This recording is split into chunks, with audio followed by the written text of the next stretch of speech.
Salut, c'est Romaric. Dans cette vidéo, je te parle un petit peu de pourquoi j'ai choisi de redevenir freelance. Euh, pour resituer ma situation professionnelle, mes dernières années, donc en 2016, j'ai obtenu un master d'informatique et de gestion, enfin appliqué à la gestion d'entreprise, une formation très généraliste, mais pendant cette formation, j'ai développé une sorte d'appétence, on va dire, pour... là, tu vois que je suis vraiment dans le milieu de l'informatique, parce que ça, c'est le terme ressources humaines par défaut, appétence pour... Bref, euh, j'avais déjà une familiarité, on va dire, plutôt avec l'informatique, les ordi, etc. Depuis la troisième, en fait, le moment où, même un peu avant, où j'ai commencé à jouer aux jeux vidéo. Et surtout au moment où j'ai eu enfin Internet chez moi, donc plutôt en fin de troisième. Pendant le lycée, j'ai eu en fait plein de raisons, si tu veux, de commencer à toucher un peu à la programmation, que ce soit pour faire des petits forums, enfin, pas développer ou intégrer, mais étendre des forums PHP ou faire des pages statiques HTML, CSS, etc.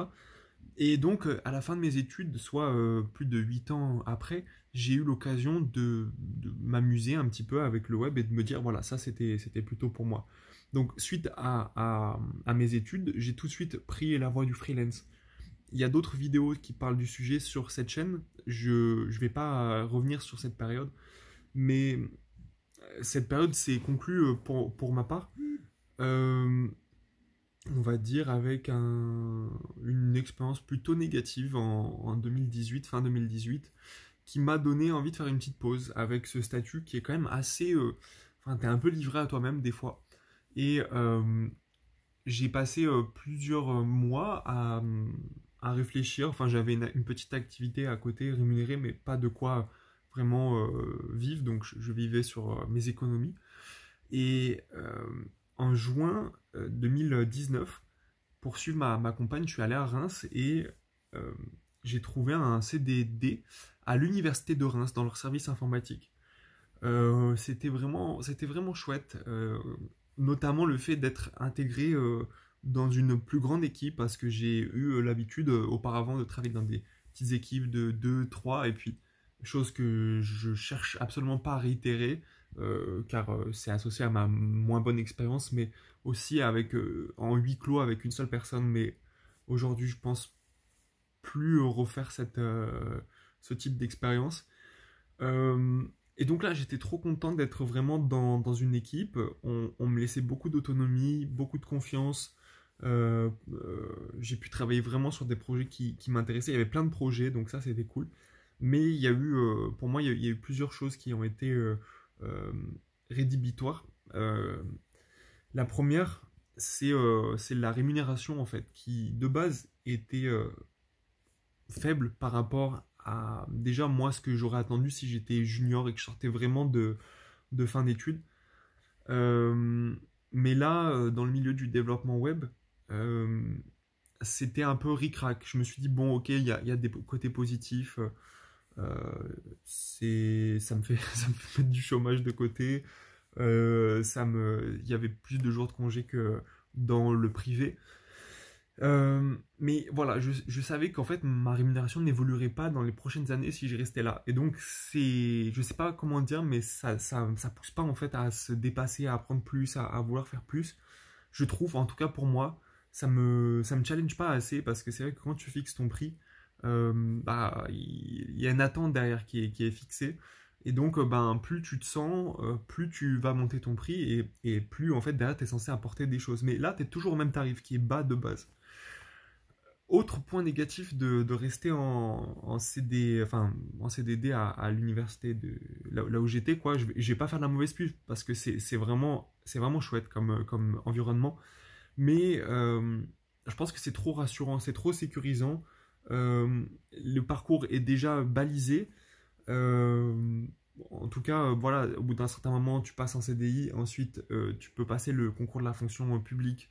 Et alors là, c'est encore plus schématique comme carrière. En fait, il y a, je trouve qu'il y a assez peu de perméabilité, si tu veux, alors que quand tu es en freelance, tu es libre de te former sur un truc, et puis de changer légèrement ton titre de poste, et comme ça, petit à petit, de pouvoir t'orienter.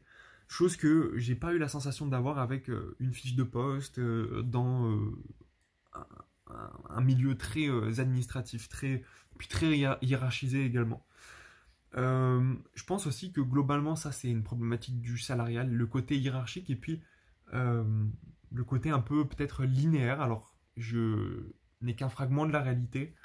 J'ai pas travaillé dans toutes les entreprises, j'ai pas été salarié dans tous les contextes. Et je pense qu'il y a des entreprises qui font tout à fait ça et que c'est possible en freelance, à l'inverse, de tomber que dans des équipes très hiérarchisées et que ça te plaise et que c'est ok.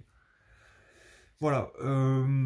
Donc j'ai passé 1 an et demi, mon contrat s'est fini en août 2020 et j'ai ouvert ma micro-entreprise en octobre 2020. Donc j'ai eu un mois en gros pour réfléchir à la vie. Puis quand j'ai vu que, bah, en fait, d'une part, ce salaire de l'université, en fait, il me permettait pas vraiment de mettre de l'argent de côté. D'autant que ma compagne était en reconversion, donc on avait, pendant quelques mois, on a eu que mon salaire. Donc bah, dès le premier mois, en fait, j'ai pas eu trop le temps de réfléchir. Et j'ai été obligé de vite trouver des missions pour assumer ce côté freelance. Vraiment le trait négatif de cette période là jusqu'à on va dire décembre, c'était l'incertitude de savoir comment je vais payer voilà, le loyer, la nourriture, etc. C'est vraiment une sensation désagréable que j'avais pas ressentie depuis, en fait que j'avais jamais ressenti comme ça parce que en fait quand tu es étudiant tu t'habitues à vivre avec pas beaucoup de choses. Et donc, ben, même quand tu commences freelance, ça va, que tu fais un contrat de temps en temps, et en fait, t'es déjà mieux que quand t'étais étudiant. Donc, voilà, pour commencer, c'est bien. Mais là, c'était un peu chaud. Et puis, il y a vraiment ce côté pression sociale où bah, il y a beaucoup de choses qui passent par ah oui, est-ce que tu peux boire une bière? Est-ce que tu peux venir en week-end ici? Est-ce que tu. Et puis, comment ça se passe? Combien de jours tu travailles? Et combien tu gagnes? Et donc, j'ai l'impression voilà, de revenir 5 ans en arrière, d'être vraiment un débutant, de ne pas être sûr de moi, de pas avoir confiance dans le choix que j'avais fait. Après, bon, j'avais trouvé une petite mission, mais c'était vraiment pas grand-chose, quelques 2, 3 jours par mois en gros, et puis le contact passait pas du tout avec le CTO. Mais bon, j'ai continué à prendre cette activité, et puis après, enfin pas après, en parallèle, en octobre, ma compagne m'a poussé à suivre un coaching en fait, à faire un coaching. Euh, Ça a été vraiment salvateur parce que je crois aussi que en reprenant, j'étais pas très motivé parce que ça ressemblait beaucoup à ce que j'avais vécu 3, 4 ans avant quand j'ai commencé le freelance. C'est-à-dire que je me voyais juste voilà, venir dans une équipe et faire une facture et repartir et me dire voilà, je suis parti pour 40 ans de ça, ça me plaisait vraiment, vraiment pas. Et donc, j'ai suivi un coaching comme ça et qui m'a vraiment, pour le coup, et qui est encore en cours, mais qui m'a vraiment aidé déjà à confirmer effectivement que le freelance, c'est peut-être, pour le moment en tout cas, le côté indépendant, c'est ce qui me convient le plus.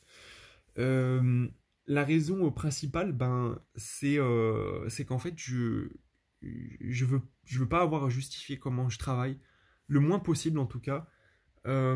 C'est vrai que ça fout plus la pression parce que du coup on va plus te juger au résultat, mais il y a moins ce côté flicage, il faut être là à des heures, etc. J'ai eu la malchance de naître avec la flemme. En fait, la flemme de savoir, enfin, qui te pousse à pas faire des choses parce que tu sais qu'il y a mieux ou il y a plus simple. Et donc,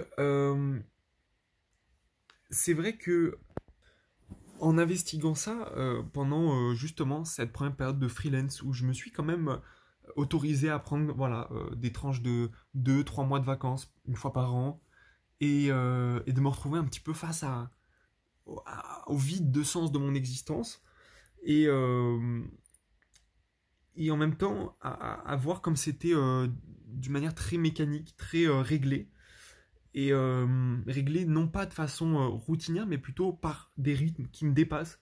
C'est pas moi qui décide, mais quand il fait une sale météo, t'as moins d'énergie, c'est normal. Quand il fait jour tôt, bah tu dors moins et donc t'as plus de temps pour cogiter aussi. Bref, la nourriture aussi. Il y a des moments t'as envie de manger ci, des moments t'as envie de manger ça. À telle heure, t'as envie de faire tes courses au milieu de l'après-midi ou dans la matinée. chose que tu ne peux pas faire quand tu as des horaires fixes. Horaires fixes, possibilité de travailler depuis chez moi ou depuis n'importe où, ça fait partie des deux gros avantages que je verrai en tant que freelance. Encore une fois, j'ai pas trop envie de...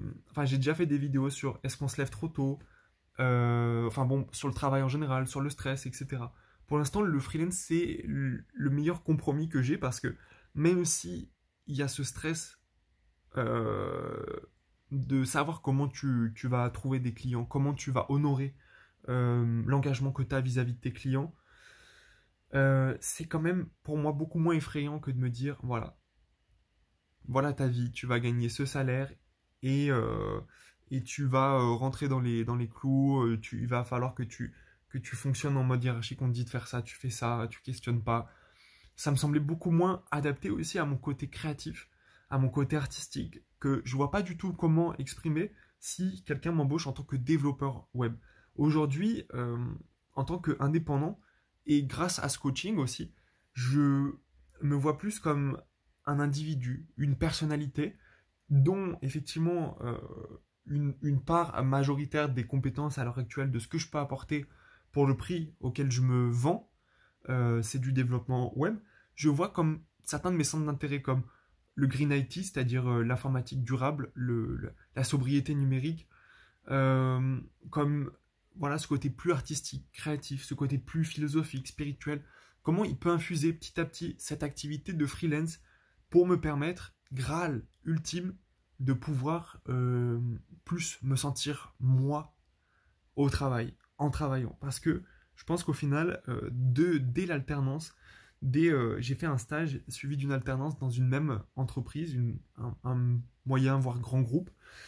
Je me souviens qu'au bout de 2 mois du stage, je fais mais comment je vais faire pour passer un an là-bas, tous les jours, avec cette dose de stress, cette dose d'inconfort dans les espaces de travail, de malbouffe, de pas le temps pour cuisiner, pas le temps pour prendre soin de chez soi et combiner avec les amis, etc. Cette sensation d'être fatigué, de traîner jusqu'au bout de la nuit, de se coucher à 1 heure, 2 heures le soir, parce que c'est les seuls moments où tu te sens libre de faire des choses. Voilà, je sais que j'ai su que ça me plairait pas. Donc j'ai eu la chance, en fait, après ça, d'avoir de pas payer de loyer, en fait. Enfin, d'une certaine manière, je l'ai payé autrement. Euh, et donc ça m'a soulagé d'une petite pression, enfin quand même d'une bonne pression financière et d'aborder ce début de freelance beaucoup plus facilement. Là, dans la phase 2, j'étais en plein dans la vie, j'avais des frais pour moi, pour ma compagne, pour penser à l'avenir, des choses, des échéances de choses que j'allais devoir payer dans le futur. Et donc, il a fallu vraiment que je... Alors, j'ai pas dormi beaucoup, c'est vrai. Enfin, j'ai eu pas des insomnies, mais bon, de toute façon, c'est mon caractère. Mais, enfin, en tout cas pour le moment, parce que je suis à ce stade de ma vie. Et dans ce contexte, ça m'a beaucoup... Enfin, ça m'a forcé à y réfléchir vraiment. Et avec cette présence bienveillante du coaching, avec cette voilà, autre vision de ce que ça peut être l'entrepreneuriat, que je suis plus juste un carnet de compétences qui va se vendre à droite à gauche, mais un humain comme ça, avec qui on peut envisager des relations de partenariat, de collaboration dans le futur, de qu'est-ce que je peux apporter comme valeur et pas comme qu'est-ce que je coûte, ça m'a mis beaucoup plus à l'aise aussi avec le côté argent, avec le côté parler en public, chose que je cherche à faire notamment avec cette chaîne YouTube depuis, et ben en fait à peu près la même période, j'ai commencé à j'ai commencé à faire des vidéos en fait quelques semaines après avoir commencé le freelance parce que en fait c'est à ce moment-là où j'ai commencé à avoir du temps libre. Et puis du temps libre que je pouvais décider parce que je travaillais pas tout le temps, j'avais soit des semaines avec 1 jour ou 2 jours de libre, soit entre deux contrats, peut-être une semaine ou deux. Et c'est ce moment-là où en fait j'ai arrêté d'être stimulé par l'extérieur qui me disait tiens, un travail pour avoir des bonnes notes, tiens, un travail pour avoir une bonne évaluation de bons salariés, etc. Et c'était assez salvateur. Je comprends qu'il y a des gens à qui ça fasse peur. Je dis pas que c'est fait pour tout le monde. Mais voilà. Si j'ai choisi de redevenir freelance, en fait, c'est simple. C'est dans le nom, en fait. C'est parce que je sens que c'est comme ça que je peux être beaucoup plus libre et finalement beaucoup plus apporté. Parce que je pense qu'il y a une croyance aussi qui est de dire voilà, faut faire pour le groupe. Si tu te détaches du groupe, ben tout le monde est un peu perdant dedans. En fait, je pense que le groupe, le problème, c'est que il est toujours, le plus souvent en tout cas, organisé hiérarchiquement et que le chef est aussi faillible que toi et que c'est très frustrant quand tu sens que t'as pas un bon chef et qu'en fait tu te fais pas respecter pour tes idées, tes propositions, etc. Le freelance, je passe aussi par des périodes où, enfin moi la plupart du temps j'exécute, mais aujourd'hui, bon, c'est aussi l'expérience, mais je suis plus sollicité aussi pour proposer des choses, être force de proposition, c'est-à-dire ne pas faire qu'exécuter, questionner, lever des problèmes avant qu'ils arrivent, et puis de façon proactive essayer de voir, ah oui, il y a tel problème qui pourrait être soulevé, euh, il y a aussi plus de côté humain. Je sens que je parle d'égal à égal avec les gens qui m'emploient, contrairement à avant où il y avait les gens qui avaient oh merci, ils m'ont donné du travail, vous êtes trop gentil de me permettre de niquer des heures de ma vie pour des clopinettes et vous mettre bien dans votre grande maison et votre SUV de luxe. Voilà. Aujourd'hui, je travaille avec des gens qui me ressemblent plus, avec qui, en fait, il y a aussi un vrai coup de cœur intellectuel. Et ça passe parce que je parle de moi, pas en mode égo, mais juste je communique voilà qui je suis, est-ce que ça match entre nous, et puis ça m'évitera, je pense, par la suite, de retomber sur des gens avec qui justement il y a quelque chose qui passe pas, ça va être désagréable, etc.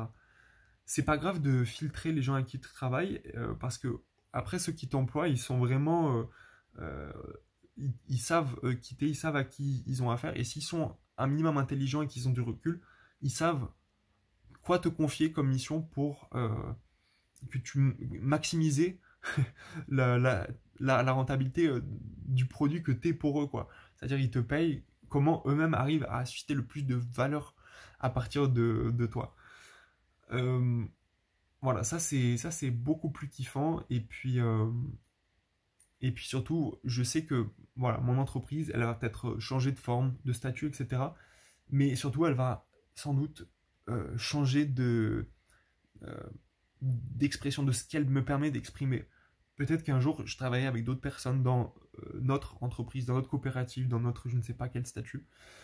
Euh, mais je sens que déjà, là, j'ai plus cette possibilité de mettre voilà, mes centres d'intérêt.